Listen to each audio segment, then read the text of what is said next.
Mimi ni mwanasheria na before niingie kuwa gavana ama kuwa naibu gavana, nilikuwa nafanya kazi na shirika la Federation of Women Lawyers ama FIDA Kenya kama mshauri wa masuala ya kisheria, na nikiwa pale tumekuwa tukidili sana na masuala ya kina mama.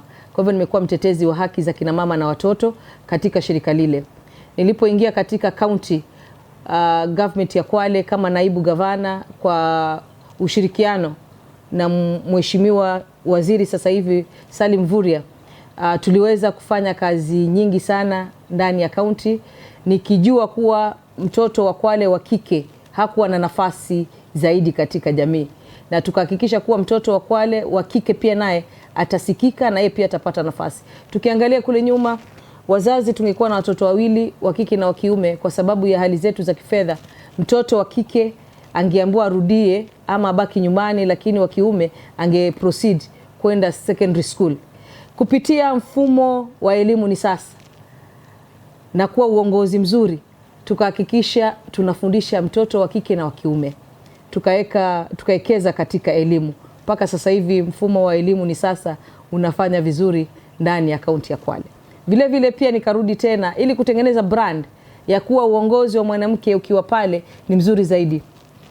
Ukiangalia vituo vyetu vya afya vingi ndani ya kaunti ya Kwale, utapata tumejenga na maternity pale, ili sisi kina mama ambao ndio tunapata ujauzito tuweze kuzaa karibu na vituo vya afya. Hatujasema tumetengeneza zote, but at least nyingi zimetengenezeka, na bado zingine ziko katika mikakati ya kuwa tutaendelea kuzitengeneza. Na pia vile vile tukarudi tena kununua tractors kila ward, ili yule mama mjane, yule mama ambaye hana uwezo aweze kulimiwa bure, na yule Mkwale mwingine pia aweze kulimiwa bure.